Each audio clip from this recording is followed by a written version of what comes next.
Hello guys, welcome to Bio classes. In previous lecture, we have discussed about the endosperm. Endosperm क्या होगा, उसके कितने type होंगे, ये सारी चीजें हम क्लियर कर चुके हैं। यानी कि न्यूक्लियर एंडोस्पर्म, सेल्यूलर एंडोस्पर्म और हैलोबियल एंडोस्पर्म मैं आपको क्लियरली बता चुका हूं प्रीवियस लेक्चर में। जिसने भी वो प्रीवियस लेक्चर नहीं देखा है वो आप देख सकते हैं, ताकि आगे की चीजें आपको क्लियर हो जाए अच्छे से। अब मैं बात करने जा रहा हूं मेनली आपके टॉपिक एम्ब्रियो की।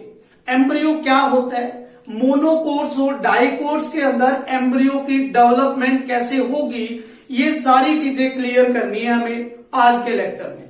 तो देखिए, सबसे पहले मैं बात करने जा रहा हूं एम्ब्रियो की। अब एम्ब्रियो क्या होता है ये चीज देखिए छोटी सी।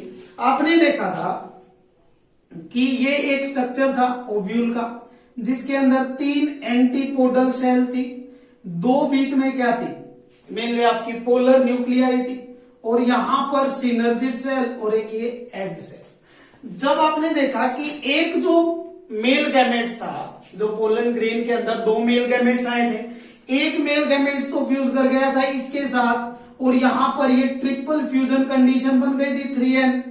इसने तो एंडोस्पर्म बना दिया आगे जाकर। क्लियर, जो हम पढ़ चुके हैं प्रीवियस लेक्चर में। मैं फिर बता रहा हूं, जिसने भी प्रीवियस लेक्चर को नहीं देखा है एक बार वो जाकर जरूर देख लें, ताकि ये सारी चीजें आपको अच्छे से क्लियर होती चले। अब देखिए, मैं बात कर रहा हूं ये एग सेल की। इस एग सेल को एक दूसरा न्यूक्लियस इस एग सेल के आपके साथ फ्यूज करेगा, ये कंडीशन जाइगोट बनेगी। जाइगोट फर्दर क्या करेगा, डिवाइड करके आगे एम्ब्रियो बना देगा। क्लियर।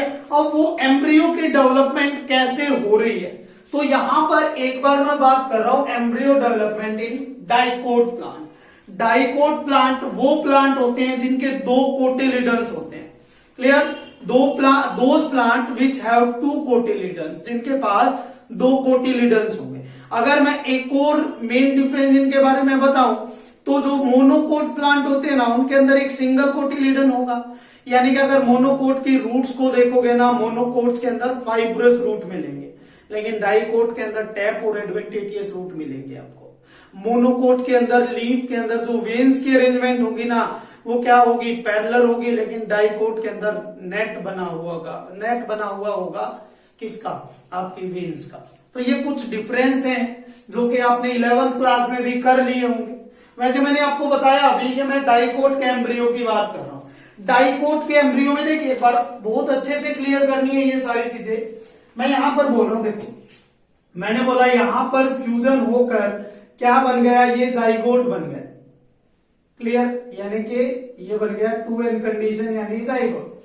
क्लियर। अब मैंने बोला इस जाइगोट की सेल फर्दर डिवाइड कर देंगे। अब इसमें क्लीवेज तो चलेगा। क्लियर, क्लीवेज चल रहा है तो डिवाइड कर गई। मैंने बोला ये सेल 2 में डिवाइड कर गई, एक तो बन गई बेसल सेल और एक बन गई टर्मिनल सेल। क्लियर, समझना, एक ऊपर वाली जो सेल थी वो बेसल और नीचे वाली जो सेल है वो टर्मिनल। ये स्ट्रक्चर मैंने एक बार उल्टा बताया, आप इसको ये भी बता सकते हो।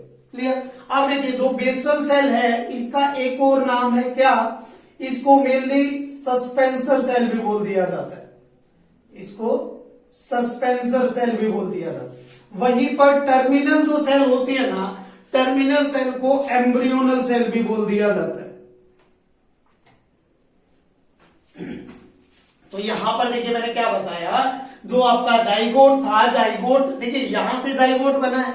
अब ये जाइगोट फर्दर डिवाइड कर 2 सेल बना गया। अब आप ये सोचोगे कि ये सेल कहां चली, ये एंटीपोडल और सिनर्जिड सेल तो क्या हो जाएंगी, डीजनरेट हो जाएंगी यहां।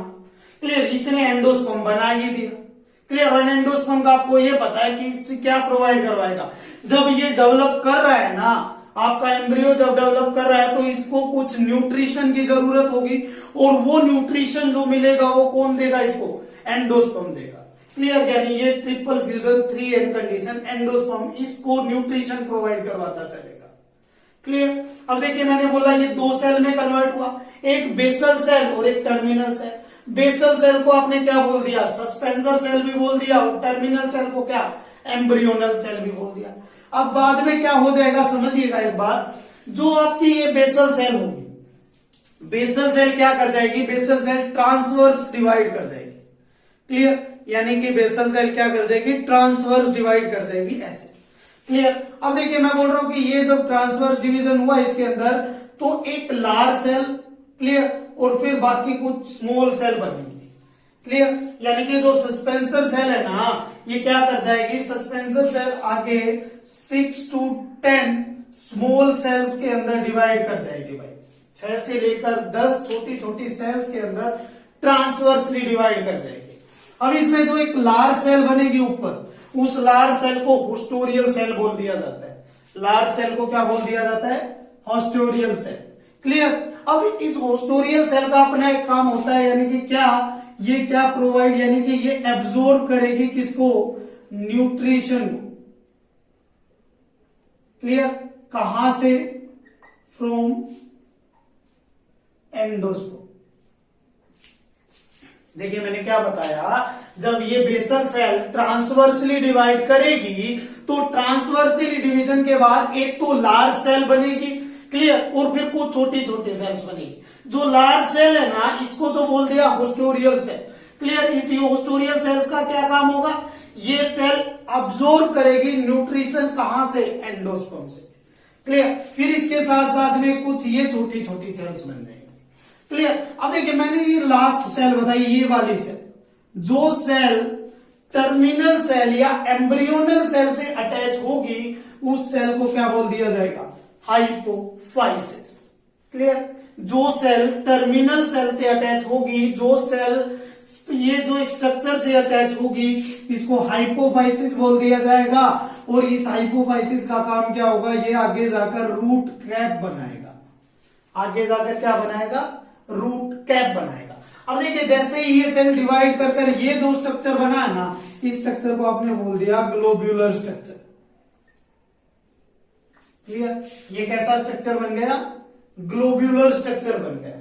तो सबसे पहले जाइगोट था, जाइगोट के बाद कौन सा स्ट्रक्चर बना डेवलपमेंट में, ग्लोब्यूलर स्ट्रक्चर। अब देखिए इस ग्लोब्यूलर स्ट्रक्चर में भी तो यानी कि जो ये टर्मिनल सेल है इसके अंदर भी तो क्या चलेंगे, डिवीजन चलेंगे। अब जब इसके अंदर डिवीजन चल रही है तो देखना कैसे डिवाइड होंगी ये सेल्स। मैं बोल रहा हूं इसकी सेल्स जो हैं पहले तो वर्टिकली यानी लॉन्गिट्यूडनली डिवाइड करेंगे। पहले तो क्या करेंगे, ये लॉन्गिट्यूडनली डिवाइड करेंगे। यानी कि अब क्या बन गई, देखिए एक सेल थी, 2 सेल बन गई। क्लियर।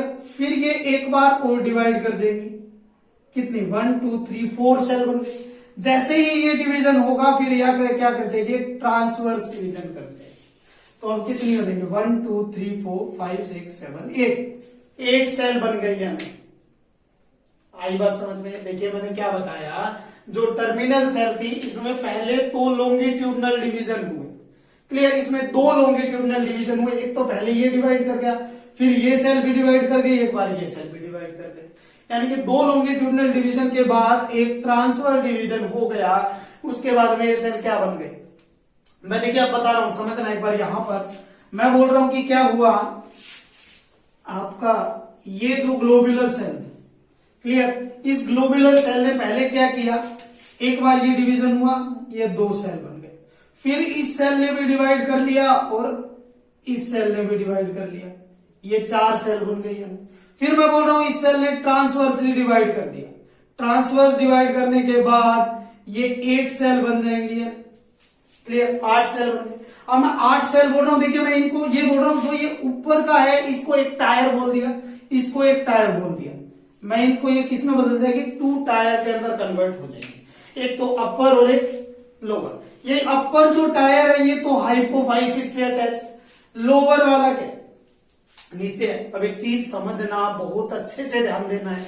देखिए जो ये टायर, इस टायर को बोल रहा हूं, देखो ये जो टायर है सेल्स का, ये जो हाइपोफाइसिस के पास है। देखिए अगर हाइपोफाइसिस रूट कैप बना रही है तो इसके पास वाली सेल्स क्या बना रही होगी, रूट बना रही होगी।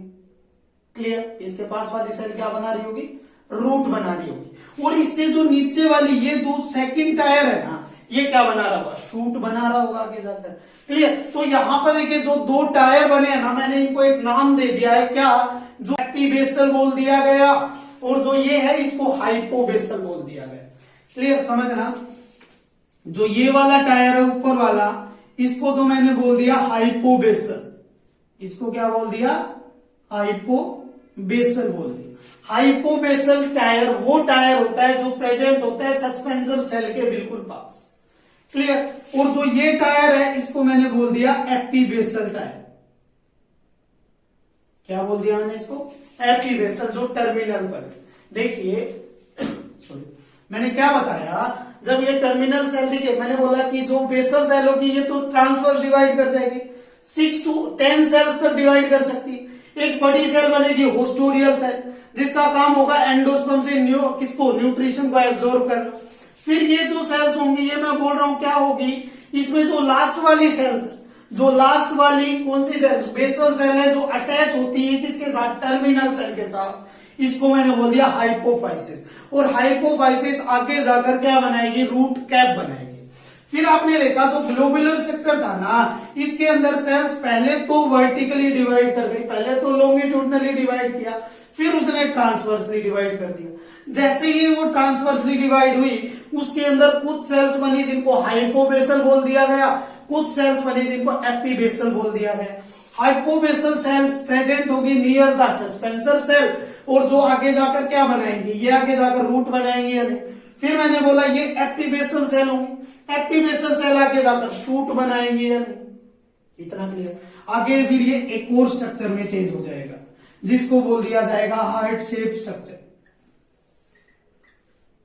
Heart shape structure. Clear. Further division हो रहा है सेल्स का। ये सेल्स की शेप कैसी बन गई, हार्ट शेप बन गई। इसके बाद में फिर डिवीजन होगा, ये डिप्लीशन और अंदर की तरफ जाता जाएगा, और ये बन जाएगा टोरपेडो स्टेज के अंदर।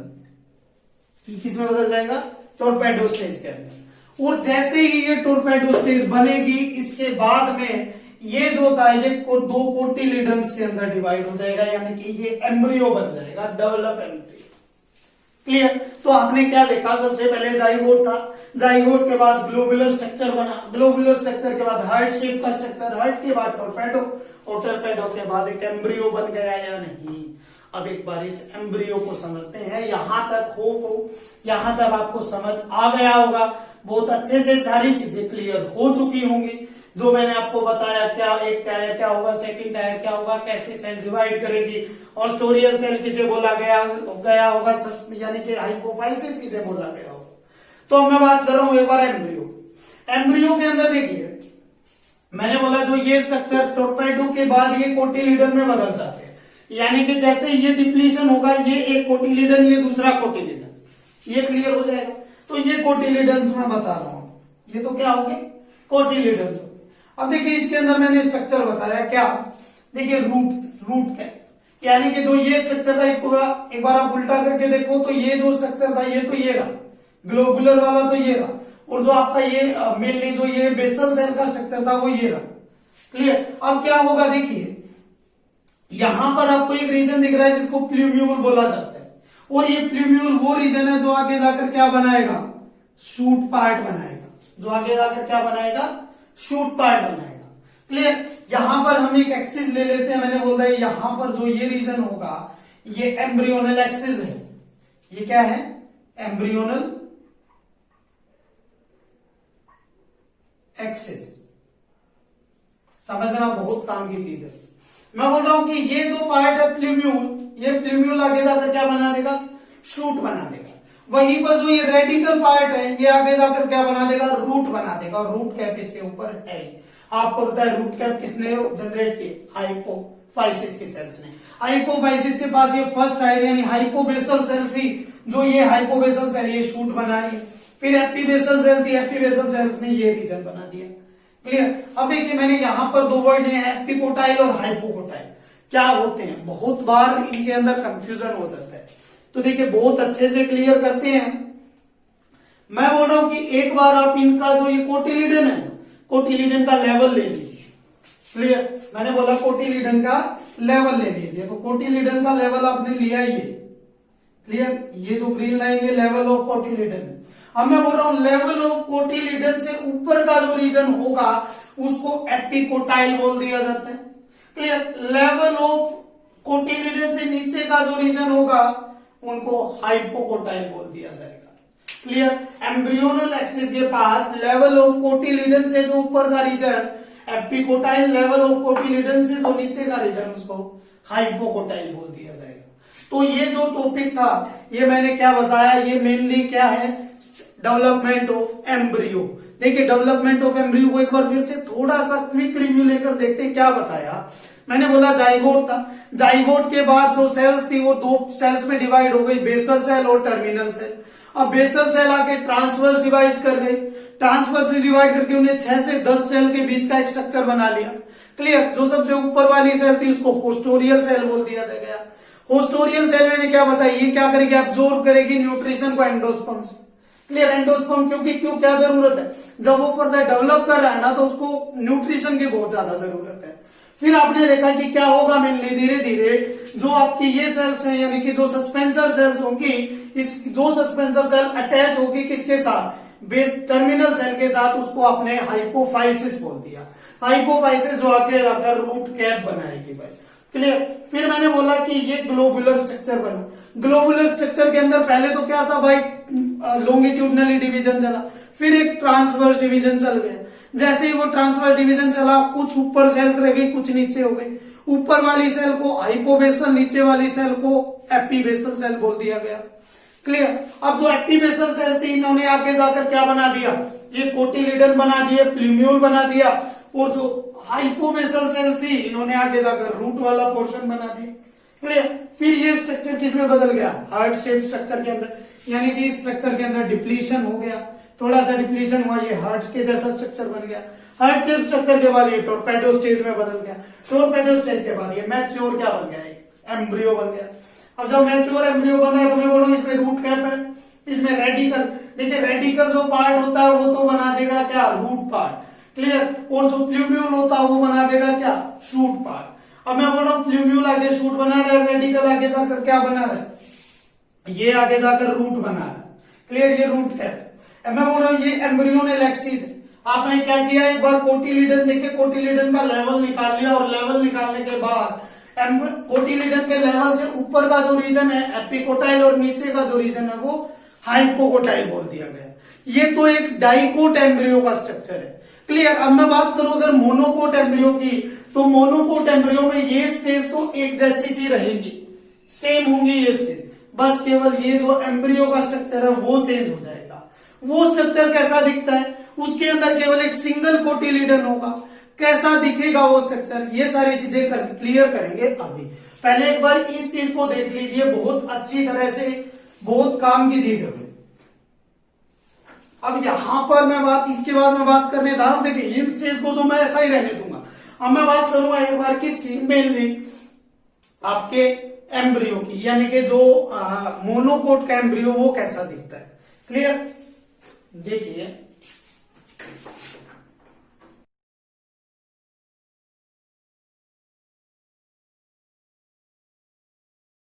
तो देखिए अब मैं बात करने जा रहा हूं इसके बाद में एक बार एम्ब्रियो इन मोनोकोट। मोनोकोट के अंदर एम्ब्रियो का जो डेवलपमेंट थी वो तो आपने देख ली, डाइकोट और मोनोकोट के अंदर सिमिलर होती है लगभग। क्लियर। अब देखिए क्या होगा, मैं बोल रहा हूं कि जब ये जो एम्ब्रियो बनेगा ना, ये मोनोकोट का एम्ब्रियो होगा। डाइकोट का एम्ब्रियो वो था जिसके अंदर 2 कोटिलिडन थे। अब मैं बोल रहा हूं ये मोनोकोट का एम्ब्रियो, और मोनोकोट के एम्ब्रियो के अंदर क्या क्या चीजें होती हैं, ये सारी चीजें क्लियर करनी है हमें। अब देखिए मैं बोल रहा हूं कि क्या है, सबसे ऊपर आपको ये स्केट्यूलम दिख रहा है। क्लियर। सबसे ऊपर आपको क्या दिख रहा है, स्क्यूटेलम। स्क्यूटेलम क्या होता है, मेनली देखिए ये जो कोटिलिडन है ना, इसके अंदर मोनोकोट है, ये कोटिलिडन है जिसका आपने क्या बोल दिया, स्क्यूटेलम। क्लियर। एक मोनोकोट होता है ना। क्लियर। अब देखिए मैं बोल रहा हूं कि इसके अंदर ये जो आपको ग्रीन कलर का एक पार्ट दिख रहा है, ये कोलियोपेटाइल होता है। कोलियोपेटाइल यानी कि जो प्लूम्यूल होगा ना, प्लूम्यूल शूट पार्ट बनाएगा। क्लियर। अब मैं बोल रहा हूं कि कोलियोपेटाइल क्या होगी, एक कवरिंग होती है। क्लियर। कोलियोपेटाइल एक प्रोटेक्टिव कवरिंग होगी किसके ऊपर, शूट पार्ट के ऊपर। वहीं पर अगर कोलियोराइजा की मैं बात करूं तो कोलियोराइजा क्या होती है, एक प्रोटेक्टिव कवरिंग होती है रूट पार्ट के ऊपर। क्लियर। कोलियोपेटाइल क्या होगी, प्रोटेक्टिव कवरिंग होगी शूट पार्ट के ऊपर। कोलियोराइजा क्या होगी, प्रोटेक्टिव कवरिंग होगी रूट पार्ट के ऊपर। ये शूट एपेक्स होगा। अब ये एपिब्लास्ट, देखिए एपिब्लास्ट क्या होता है, ये देखिए, ये जो आपको ये स्ट्रक्चर नजर आ रहा है ना, ये एपिब्लास्ट, यानी कि ये भी कोटिलीडन बन रहा था, लेकिन क्या हुआ, इसके अंदर तो मोनोकोट होता है, इसीलिए ये डेवलप नहीं हुआ। क्लियर। अनडेवलप कोटिलीडन जो होता है उसको क्या बोल दिया जाएगा, एपिब्लास्ट बोल दिया जाएगा। फिर ये जो रेड कलर का पार्ट रेडिकल जो रूट बनाएगा, ये रूट कैप हो गई और ये कोलियोराइजा हो गई। तो ये कुछ स्ट्रक्चर होता है किसका, मेनली आपके एम्ब्रियो के, मोनोकोट के एम्ब्रियो का। क्लियर। यानी कि क्या होगा, देखिए स्केट्यूलम होगा, कोलियोपेटाइल। स्केट्यूलम क्या होगा, ये होगा मेनली क्या आपका, यानी कि आपका जो कोलियोपेटाइल, कोलियो ना क्या होगा आपका, ये कोटिलीडन होगा। अब मैं बात करूं कोलियोपेटाइल, फिर सूट एपेक्स होगा। एपिब्लास्ट भी कोलियोपेटाइल है, लेकिन अनडेवलप्ड कोलियोपेटाइल है। अब मैं बात करूं क्या होगा, ये रेडिकल, रूट कैप और कोलियोराइजा। कोलियोराइजा क्या होगी, प्रोटेक्टिव कवरिंग होगी रूट के ऊपर। क्लियर। कोलियोपेटाइल का होगा, कोलियोपेटाइल जो होगा वो प्रोटेक्टिव कवरिंग होगी शूट के ऊपर। क्लियर। अब वही बात, एक बार इसका अगर मैं निकालू क्या, इसका अगर एम्ब्रियोनल, यानी कि इसका एम्ब्रियोनल एक्सिस तो ये रहा। क्लियर। एम्ब्रियोनल एक्सिस के साथ इसका लेवल ऑफ कोटिलीडन निकाले, तो लेवल ऑफ कोटिलीडन से ऊपर तो एपिब्लास्ट और लेवल ऑफ एपिकोटाइल, और इससे नीचे हाइपोकोटाइल, वही जैसा हमने पढ़ा। लेवल ऑफ कोटिलीडन से ऊपर जो होगा वो तो एपिकोटाइल होगा, और लेवल ऑफ कोटिलीडन से नीचे होगा वो हाइपोकोटाइल होगा। तो ये क्या था, ये मोनोकोट के एम्ब्रियो का स्ट्रक्चर था, एक develop structure of monocot embryo. Clear. तो यहां पर नेक्स्ट लेक्चर में मैं बात करूंगा एक बार सीड फ्रूट की डेवलपमेंट कैसे होती है, सीड क्या होता है, फ्रूट क्या होता है, और उसी के साथ साथ नेक्स्ट लेक्चर में ही बात करेंगे एपोमिक्सिस और पॉली एम्ब्रियोनिको। यानी कि नेक्स्ट लेक्चर में हम चैप्टर को कंप्लीट कर लेंगे। तब तक एक बार इस लेक्चर को ज्यादा से ज्यादा शेयर करें, लाइक करें, मेरे चैनल को सब्सक्राइब करें, और जो भी डाउट आ रहा है वो मुझे कमेंट सेक्शन में लिखकर जरूर बताएं। Thank you.